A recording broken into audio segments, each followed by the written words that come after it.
Well, hello and welcome back. My name is Marianne Walker. I'm the life coach for the helpers, healers, people pleasers, and today I am the life coach for the people that are highly accommodating of other people and they're very aware about how they're showing up and the level that other people are able to accept them, but they may also be a little bit unclear around what it is that they are looking for. So they find themselves feeling unfulfilled in relationships. So today we're going to be talking about how to identify your personal red and green flags in relationships. When you are a recovering people pleaser, it can be really easy to overlook vital information about other people. Essentially, we do this because we have been accustomed to accommodating other people. So this means that oftentimes we are more concerned about if the other person likes us. We're more consumed with that, and we don't actually take the time to question if we actually like the other person, right? We assume we should like everyone and everyone should like us. But that kind of presents a challenge when you're trying to seek out true compatibility in relationship. So to kind of illustrate this point, then let's talk a little bit about heartsick Hannah, okay? Heartsick Hannah went on a first date with honest Henry, and the two had such a great time on their date. But at the end of the date, then Henry let Hannah know that, hey, while I had a really great time, I don't actually picture the two of us having a long-term relationship, but thank you for the date. I really enjoyed myself. Now, it was at this point that heartsick Hannah became, well, heartsick. She became so concerned with why Henry didn't pick her that she never actually stopped to think about if she actually liked him. And of course, if I were heartsick Hannah's coach, then I would help her to sit for a minute and process the pain and process those rejection wounds because those are real. And also, eventually, I would hope to get her to a place where she could realize that wanting to be with someone who doesn't want to be with her is probably a red flag, regardless of why it is that Henry decided he didn't want something long term, that maybe it's not in her best interest to pursue someone who has said that, nope, I don't see this going anywhere, okay? So rather than appreciating Henry's honesty, then Hannah made it mean that she wasn't good enough. She wasn't lovable enough. She wasn't pretty enough. She wasn't desirable enough. She made it mean a lot of negative things about her rather than just simply, I guess we're not compatible in this way. But ultimately, she is enough. And so are you. And once you stop investing into people that aren't interested in you, then you can really start making space for the people that are willing to invest into you and the people that do see the value that you add into this world. And you can make room for the people that do see something long-term with you. If we are unclear about what it is that we are looking for in a relationship, then it's more likely that we're ultimately going to settle. Now, I want to emphasize that red flags and green flags are not just for romantic relationships. They apply to your friendships as well, and to any influential person in your life. Another reason why these red flags and these green flags are so important is because we are the sum of the 5 people that we allow to have the most influence over us. And so if you want to be your best self, spend time with people that bring out the best in you and help you to feel like your best and most authentic self. So now let's talk for a minute about what red flags are. Red flags are the behaviors, patterns, or attitudes that signal potential toxicity or emotional harm, or maybe even physical harm, or some kind of misalignment of your values in relationship. There are some red flags that are universal red flags. For example, if someone is abusive or toxic, everyone would agree that, yeah, that's a red flag. Stay away from that person. But there are also personal red flags. For example, maybe for you personally, it is a non-negotiable that you choose to spend your holidays with family. So when you find yourself in a relationship with somebody who doesn't want that, then you can better identify that, oh, if I choose to pursue a relationship with this person when they do not want to spend the holidays with family but would rather spend it alone, I am essentially choosing into a relationship where I may find myself feeling resentful towards them. We might find ourselves experiencing a fight around the holidays every single year because we want different things. Okay, so it's kind of just revealing that when I'm really honest about what it is that I want, I can be more honest with myself about what it is I would be choosing into if I chose into that relationship. As you identify what is a green flag for you, then it also makes it a lot easier to identify what your red flags are. Okay. I'm somebody that totally believes in focusing on the positive, right? So in my coaching calls, that's what we might talk about is what are your green flags? Because that will reveal the red flags. It will let you know what your non-negotiables are. So for example, if it is a green flag for you to be on the same page as your partner spiritually, then that also means that it would be a red flag if the two of you were not on the same page spiritually. If it is a green flag for the other person to enjoy hiking and camping and spending time outdoors, then that also means that it would be a red flag if the other person, they just hate dirt and bugs and they don't even want to have a picnic outside, right? It helps to bring that clarity. If it is a green flag for you to be in relationship with somebody who prioritizes personal development and they're always reading self-help books, then it may be a red flag for you if you meet somebody that doesn't read books and they never challenge their own thinking. They just always assume that they're right without ever challenging their thinking, right? So many people choose to stay in relationships even when they see red flags out of hope that the other person will change. Or maybe they stay because they're just really attracted to them physically. So they think, oh, I can just ignore that because they're hot, right? Or maybe they're choosing to remain in relationship out of fear or loneliness or simply a lack of clarity around what it is that they really want. But this isn't kind to themselves, and it's also not kind to the other person. In fact, if you are remaining in relationship with another person hoping that they will change, you're not actually loving them. Instead, you're actually resenting them and hoping that they will change. So that's the definition of not loving them. We're actually in love with their potential, but that's not who they are, right? They're showing us who they are. And we're choosing that, no, I'll love you when you have changed. We're not in relationship with them. And that is not a kindness, right? It is actually a kindness to both of you to get clear on what your personal red and green flags are. Ignoring the red flags and thinking the other person will eventually change, it leads to emotional fatigue, right? Because we're just pulling our hair out thinking, well, why aren't they changing? It's also wasting both of your time, and it consistently leaves you feeling out of alignment with your own value system. So here are a few common red flags. These may apply to your romantic relationship or also to friendships, but here's some very common ones, okay? So a lack of respect for boundaries. So this might mean that they're pressuring you into doing something that you don't feel comfortable doing, or they're dismissing your feelings. Maybe they're inconsistent and unreliable. They're saying one thing, but they're doing another. Maybe they are excessively negative, or maybe you've noticed a victim mentality that keeps coming up for them. They're always blaming other people and they're never actually taking responsibility for themselves. Or maybe you've noticed that they're jealous and possessive. And this might manifest as controlling behaviors masked as caring too much, right? So they're taking away your freedom and personal autonomy under the guise of caring too much. They just don't want you to spend time with other people.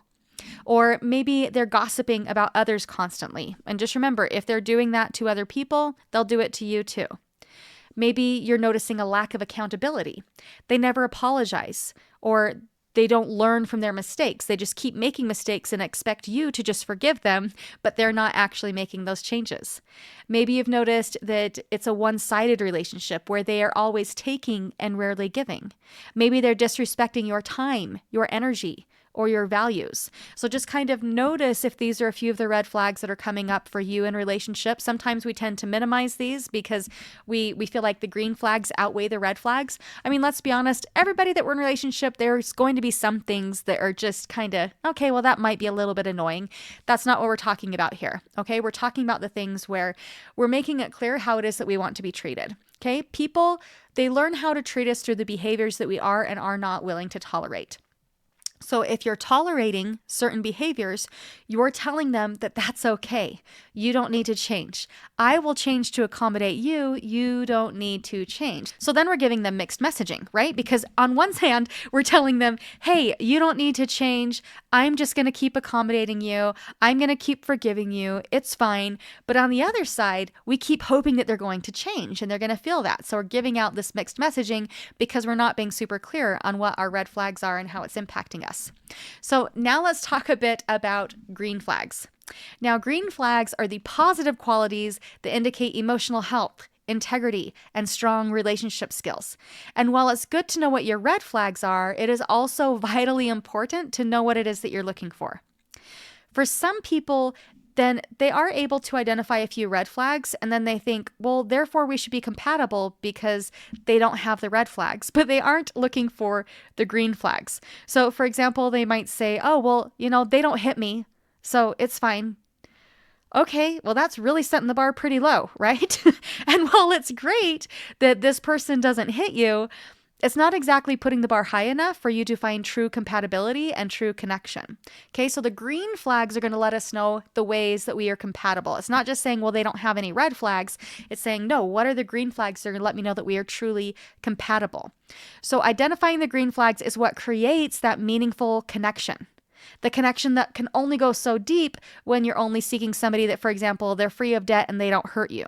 So sure, you may be physically and financially safe, but that's not actually a gauge for true compatibility.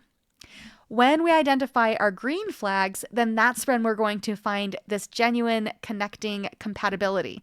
Okay, so now let's talk about a few key green flags for both romantic relationships and friendships. Consistency. You're going to notice a lot of these are kind of the inverse of what we just talked about for the red flags, right? So they're consistent. Their actions and their words match up. This means that they're reliable and they're trustworthy.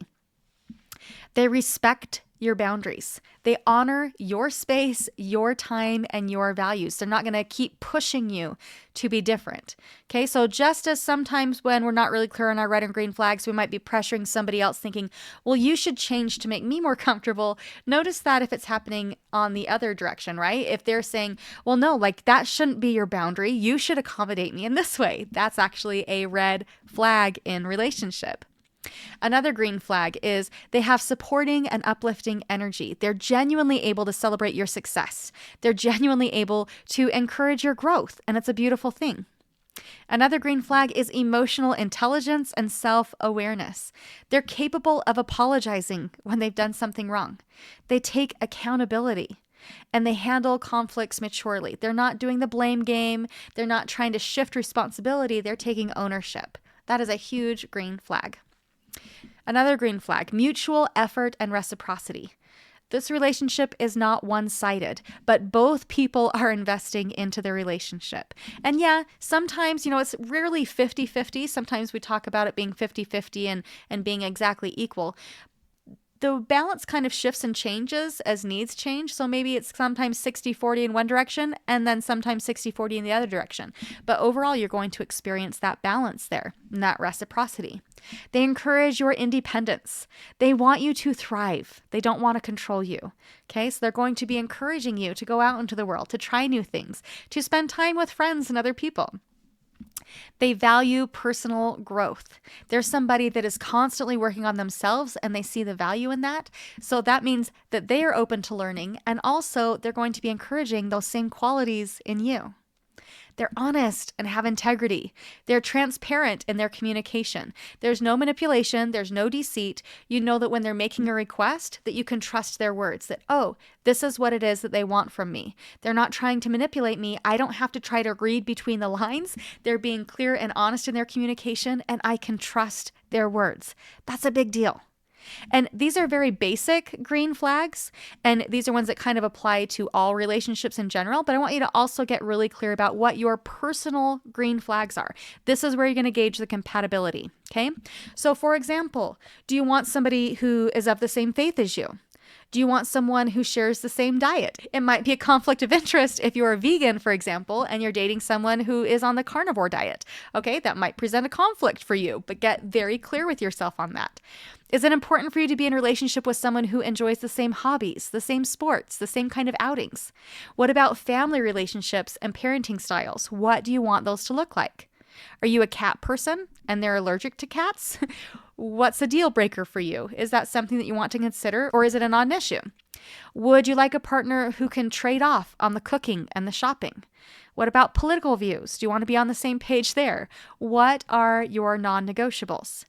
And yes, when you narrow down the field, it can feel scary, because what if we don't find somebody that checks all those boxes? And also, what good does it do to invest into others who don't check those boxes?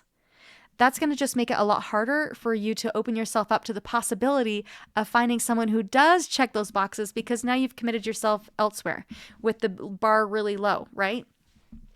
Now, as a reminder, as we're talking about these, yes, the bulk of this is going to be applying to your romantic relationships, but it's also good to assess your friendships from time to time, especially if you are a recovering people pleaser.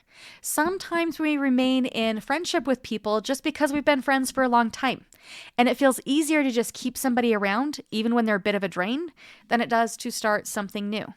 And I totally get it. And I'm not saying that you have to cut off your friends. Okay. I'm not telling anybody they have to cut off their lifelong friends. And also, it's okay to acknowledge what is for you. So, for example, you might be thinking, well, yes, we were really close in high school. And after 20, 30 years of life experience, we're really different people and we just kind of clash more than we connect these days. Okay. Give yourself permission to broaden your circle. Additionally, I just want to also touch on toxic and narcissistic relationships because sometimes, especially if you're listening here, the highly sensitive people, the empaths, the people pleasers, many of us are going to find ourselves in narcissistic or toxic relationships. And these relationships, they might seem to serve us in the beginning, right? In the love bombing stage, it's like, oh yeah, this is amazing. This is beautiful. I love it. But then later, we might find ourselves feeling depleted and stuck. And it's confusing and disorienting because since we were love bombed, then we know that they're capable of showing up well. And because of that, we hold on to it, hoping to get our partner back or hoping to get our bestie back. That, no, they're going to come back. I know they will. There just must be something wrong. And once it's been resolved, then they'll come back and they'll love me in the ways that they did in the beginning. Take some time to just be really honest with yourself and assess the current situation. Get super clear on how people are currently showing up or not showing up for you, okay? It's really easy to be your best self in the early stages of relationship. But over time, when you start to see how they're responding to conflict, or maybe when you see more clearly how they do and do not show up in a relationship, it's okay to reassess your relationships. In fact, it's highly encouraged to just do a little bit of a relationship audit. See which relationships are serving you. See which relationships are not serving you, and change those boundaries accordingly. I have created a journal to help you do this very thing. I know firsthand how hard it can be to see things clearly when you're really stuck in the thick of it. And so in the show notes, you can find a link to my Should I Stay or Should I Go journal. Right now, the price on that is super low. I want to get it out to as many people as possible. And if you want to write me a review for it, I would love to have that. So the price probably won't be staying at where it is right now. So come and get a copy if you're interested in that. But one thing I really want to remind you of before we go is that we really truly are the sum of the 5 people that we choose to have the most influence over us. And so when we choose to remain in relationship with people who do not align with our value system, then we ourselves are now out of alignment with our value system.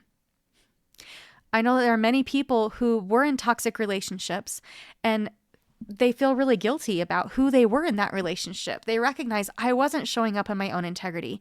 I tolerated a lot of behaviors and I actually started behaving in a lot of ways that I'm just not proud of. So if this is you, please forgive yourself. You were doing the best that you could with the tools that you had at the time. And now is the time to add more tools to your tool belt. The people around us help to shape our mindset, our habits, our emotional health. So choose these people wisely. You are on track to find that balance between love, loyalty, and discernment. You are a highly sensitive person. You do have that discernment, and maybe sometimes you've neglected that discernment, right? You've decided to put it on the shelf when you've noticed the red flags because you just so wanted to be loved and accepted. Love that part of you too, and tap back into that discernment. Tap back into seeing those red and green flags more clearly. Not every red flag means that you need to cut somebody off immediately. Some people are still growing. And also, that doesn't mean that you have to be deeply entangled in their journey. Nor does it mean that it is your responsibility to fix them. They are responsible for them and you are responsible for you. So even if it is just a season where they're acting out of alignment and then you kind of notice that you're acting out of alignment, it's okay to even just assess for that season that for this season, I can see that this isn't healthy. For this season, I can see that they need to work through that if we're going to continue.